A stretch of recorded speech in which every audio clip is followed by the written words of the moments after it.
Hi, and welcome to the Research Room, a space to make research for the people, by the people. Perfect synergy.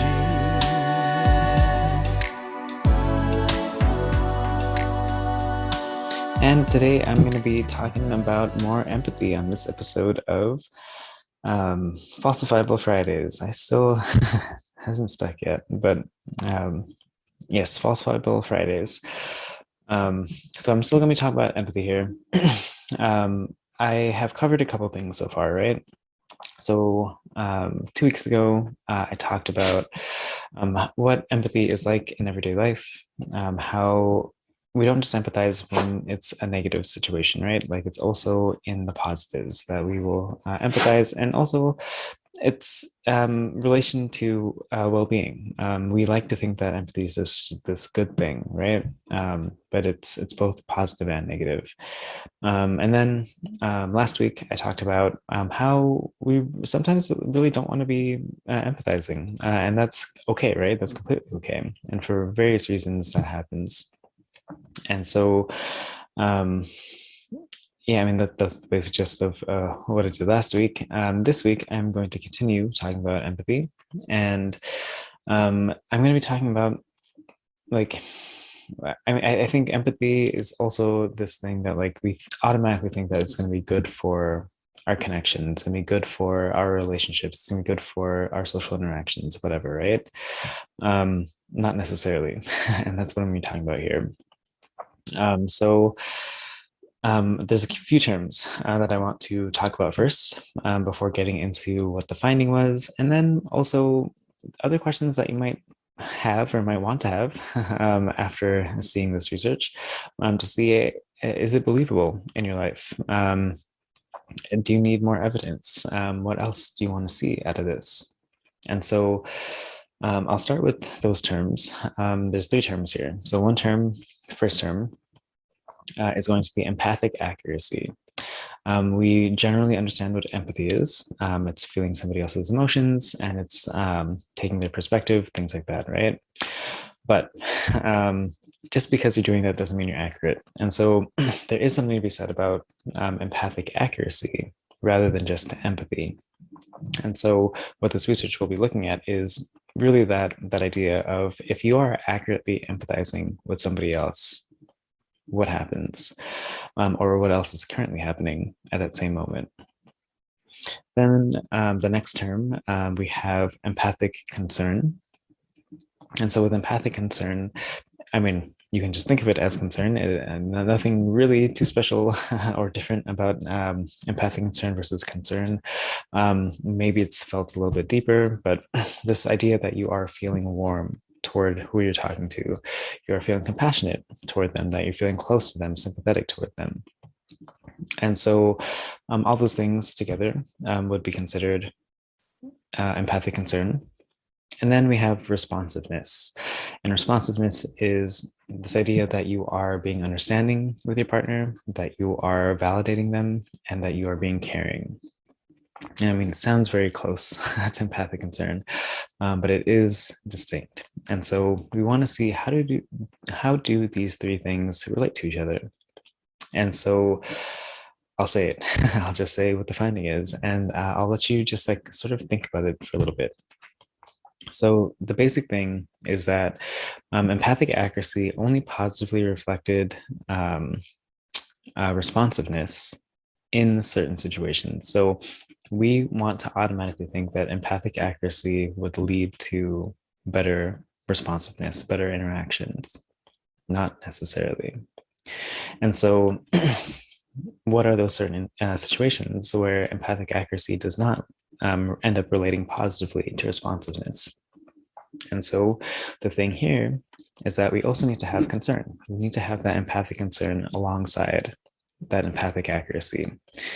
If we don't have concern, then that empathic accuracy, it doesn't necessarily relate to responsiveness. And if it does, it's potentially negative. And I think that totally makes sense. But first, what do you think, right? Do you think that that is true? Do you know in your own life where that has happened to be true, where you are accurately empathizing with somebody And that doesn't make you more sympathetic. That doesn't make you more caring. That doesn't make you want to like actually interact with them more. Or do you think it's always the opposite, that when you are empathically accurate, that you end up wanting to be sympathetic? It's this natural kind of thing. Well, I mean, that's what the research found, is that you need that concern in order to have more responsiveness to your partner. And so all of this was also done within romantic relationships. So we can keep that in mind when we are thinking about um, who do these results matter.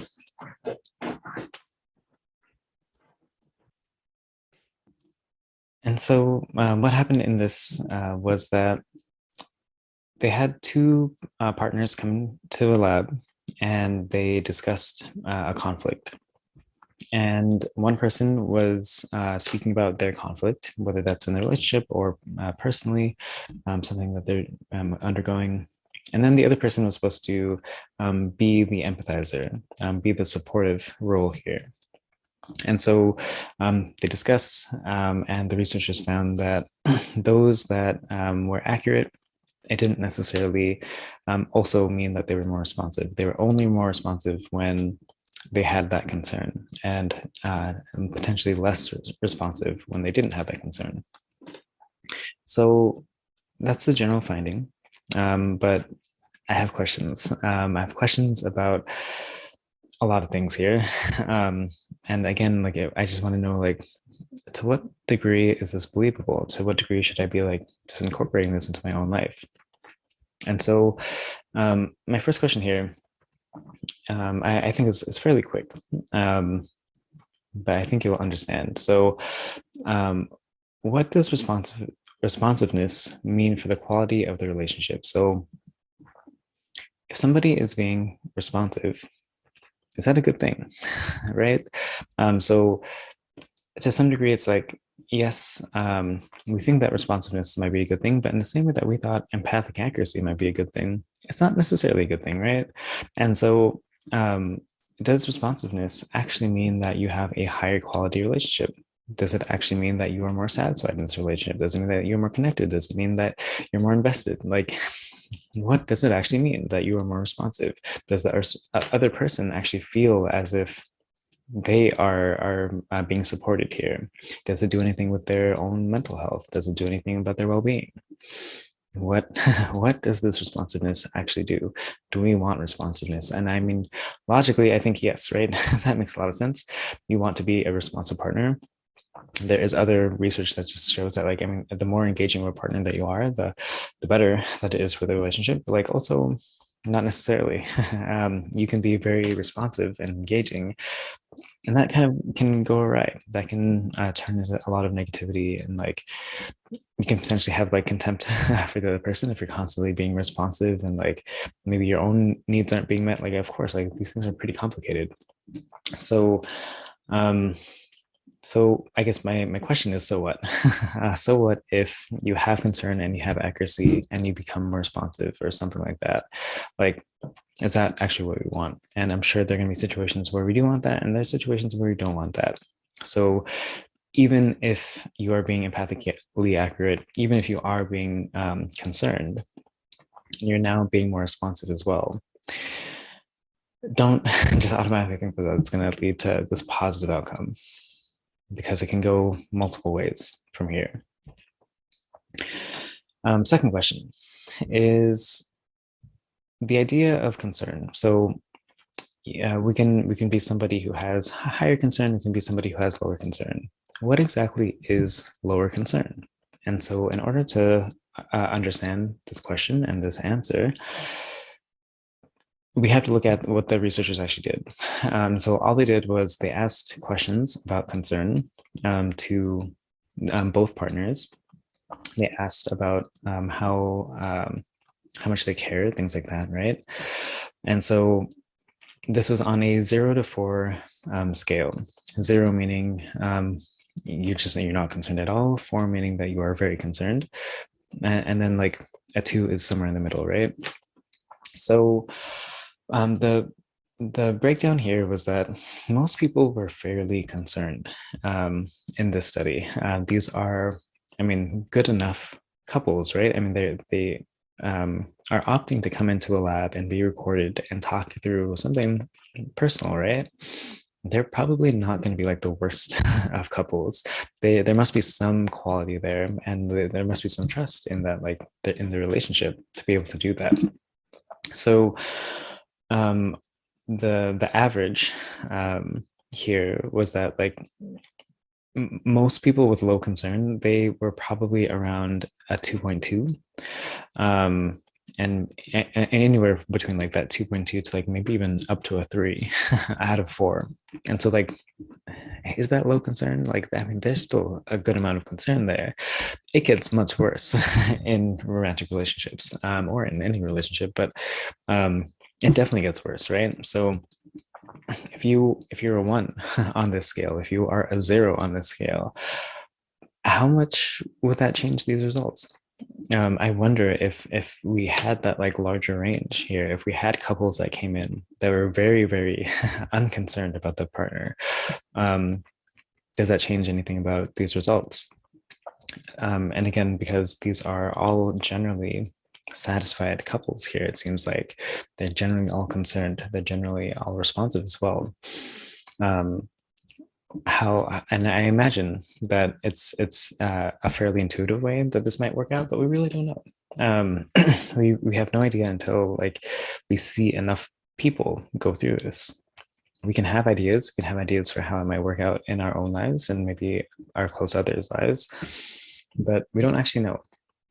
And so, um, yeah, of course, like the thought is, if you're that much lower on concern, then if you are empathically accurate, then probably that is going to make things even worse, because now you're understanding where your partner is coming from, and like you hate it that much more, or you're understanding what your partner is feeling, but like you have that kind of a disconnect, and so you're just like, I mean, get over it. Like, I go through this all the time. Like, I also feel hurt and upset, but like, you don't see me complaining. Like, there's that kind of thing, right? Which is like, I mean, I hope none of you have heard that before, but like, that's definitely a phrase that gets thrown around. Um, so I'd be very curious to see what happens with these people of lower concern. And then maybe we can like really see like with more confidence that if you're empathically accurate, then that actually might lead to even less responsiveness without the concern. A very related point that I'll just say quickly is that, I mean, these are very much dating couples. I mean, they're together for, I mean, on average about a year, but we know that relationships last much longer than a year. There's more to life after college and relationships as well. So yeah, I mean, what happens with married folks? Do they engage in this kind of thing? Does this kind of get wiped out over time, right? Like maybe just kind of get used to how your partner is interacting with you. The responsiveness matters less. Maybe the empathic accuracy matters less, because like you just kind of understand your partner already. You don't have to actively be empathizing with them. Who knows? Maybe somebody knows, but I haven't seen that research. So um, yeah, that's some points there about just like what's actually happening in the study itself. I have maybe another related point, but like this is my third and last question for this episode. And so I've been talking about empathic accuracy and how it's going to also go hand in hand with this whole responsiveness thing, as long as there's concern. I think, of course, there is truth to that. But this research doesn't necessarily do what it needs to do in order to make these claims, at least from my perspective. So there's at least one assumption that they're making, and I'll hopefully be able to show what I mean here. So if we're thinking about, does empathic accuracy actually positively or negatively relate to anything during a conversation? And that point of during a conversation, that is super important, because they don't actually measure empathic accuracy during any conversation here. They measure empathic accuracy after the conversation. which is fair. It's very hard to do that during a conversation, but then your claims have to be a little bit different, right? What we can actually say is happening here, we don't know. So let me walk you through just the very, very basic outline of what happened. The two partners, they talk, right? And that talk is being recorded. So we have the video footage of that. The two partners, they go into separate rooms. They both watch the recordings. And as they're watching the recordings, they end up saying like, oh, like, can we pause here? At this point, I was feeling such and such thing. At this point, I was thinking such and such thing. Then you keep going and you keep doing the same process throughout that entire video length. Then both partners, they watch the videos again. Again, they're in separate rooms. They're watching the videos. They watch it again for a second time now. And in that second time, they are told where the other person said to stop, that they were feeling something. And they have to now guess what were they feeling in that moment. And so this all sort of approximates what might be happening in real time. Maybe you really do see your partner and you can just kind of like see like, hey, like I understand that you're feeling something in this moment. I understand that you're thinking something in this moment.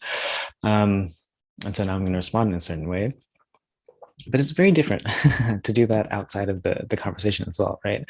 If you have had a chance, I mean, you had the discussion, so that is one interaction. You've now seen the videotape, that is a second interaction, and now you're seeing it for a second time. That is the third interaction of just like looking at this and studying this and like seeing what's happening. So, I mean, I would hope that you get more information from that you're seeing your partner multiple times and seeing them and hearing them, that you're able to understand a little bit better, like. And you're also like, you're not actively having to talk, you're not actively having to respond. And so it's a little bit easier to like now say like, oh, I guess I do understand what's happening here. I understand that you're happy. I understand that you're sad. And so it's, I would say, a fairly different situation than like when you are in the moment and you're hearing these things in the first for the first time, and you're also having to respond on the spot. And you're being recorded too, right? Like there's also that like kind of weirdness that is happening. So what I want to say is that this version of empathic accuracy, although I understand why it is done, it's not actually telling us what is happening in the moment. During that conversation, what is actually happening? Maybe they were empathically accurate, and maybe they were not actually empathically accurate. This is just sort of a proxy. And so we don't know if it's actually that, or maybe there's something else that's happening during the conversation itself that is making them seem more responsive. And so this whole idea of responsiveness is that, I mean, it's this objective thing because the researchers themselves, they also end up watching these recordings, and they end up saying like, oh, like this person's being responsive on some sort of like scale, right? Or these were times that they were responsive.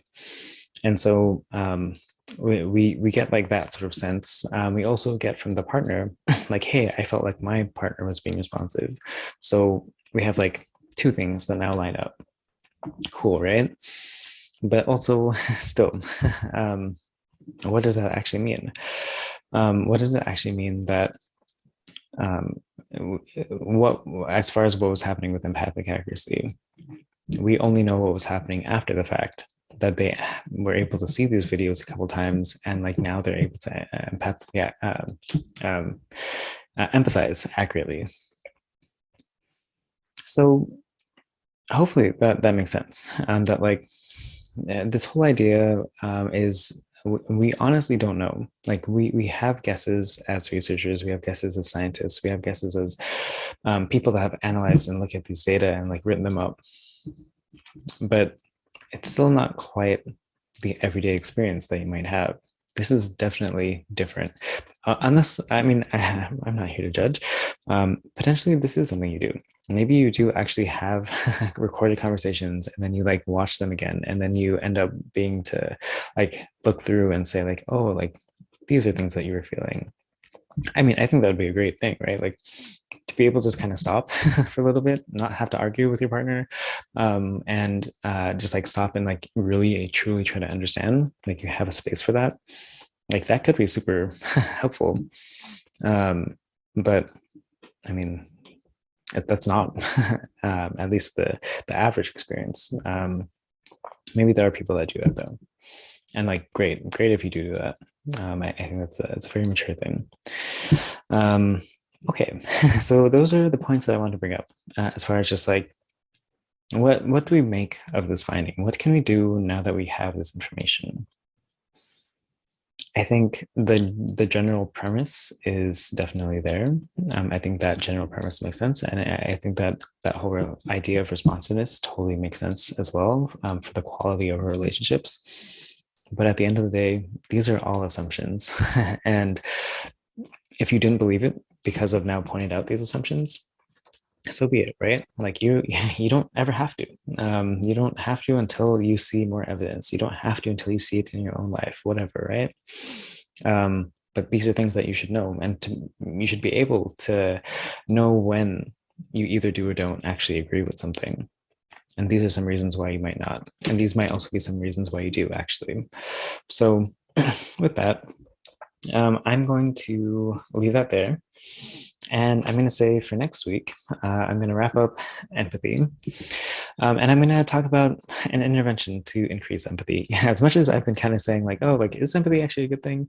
Um, yes, I do think on average it is, right? It depends on how you're doing it, depends on how often you're doing it, and all these other things, right? But it's a valuable skill as far as like actual connectedness to others goes.